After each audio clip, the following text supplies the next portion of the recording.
Hello, I'm Lena Taro, and I'm going to show you how I use the flipped classroom in my classroom.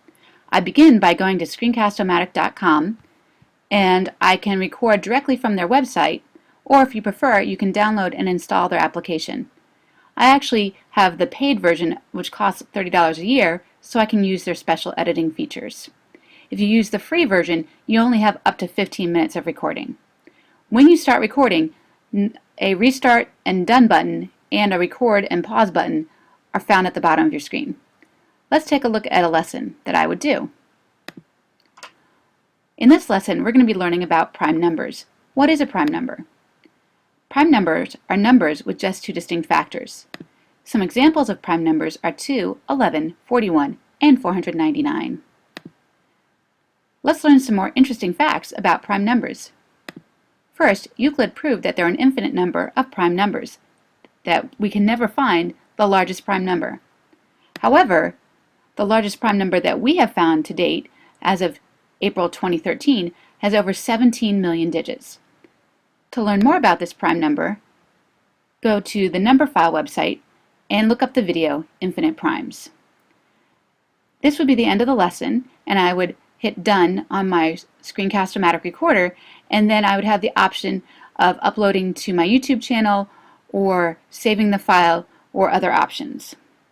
Once I upload it to my YouTube channel, I would put it in the playlist for that particular class.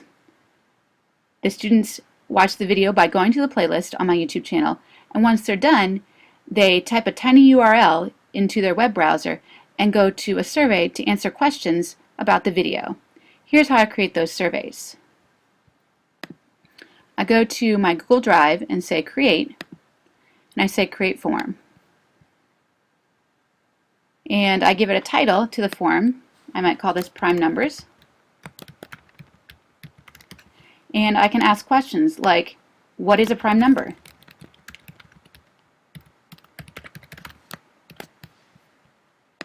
And I wouldn't want to have this question be multiple choice. I'd probably want to have this be a text box. And I can make this required question. Then maybe I'd want to add another item. Let's say I'd want to have them do a true-false question. Is the number 1 prime?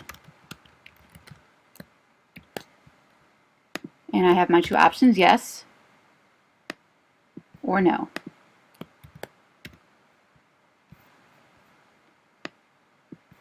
And I can make this a required question. And down here, I usually like to type something like, thank you for your answers, or Mrs. Natero likes it when you do your homework.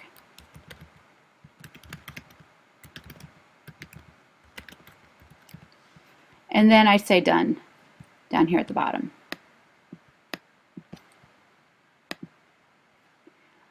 I don't send this form to my students, although you could. What I do when I'm done is I go up here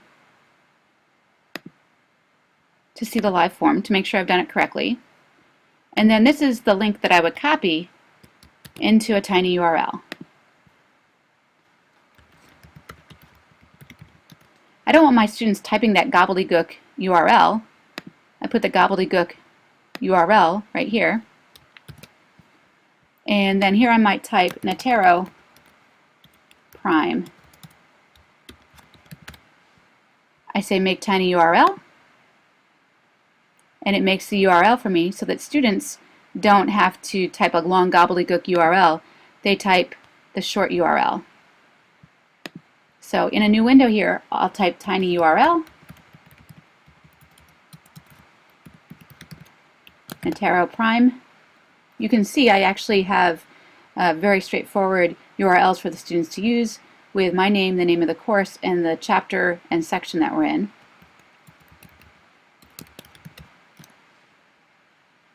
And you can see this is the survey that I created a few minutes ago. So I enter the answers in this survey. Maybe a student here gives an example of a prime number instead of the definition of a prime number, and they say yes, that one's prime even though it's not. And then once students have done all the surveys, I can actually view the responses of the students. So you can see my responses are here. So this is how I know that the students have actually watched the video. I require them to take notes. and then I look at the answers to the survey and we use that to start class the next day.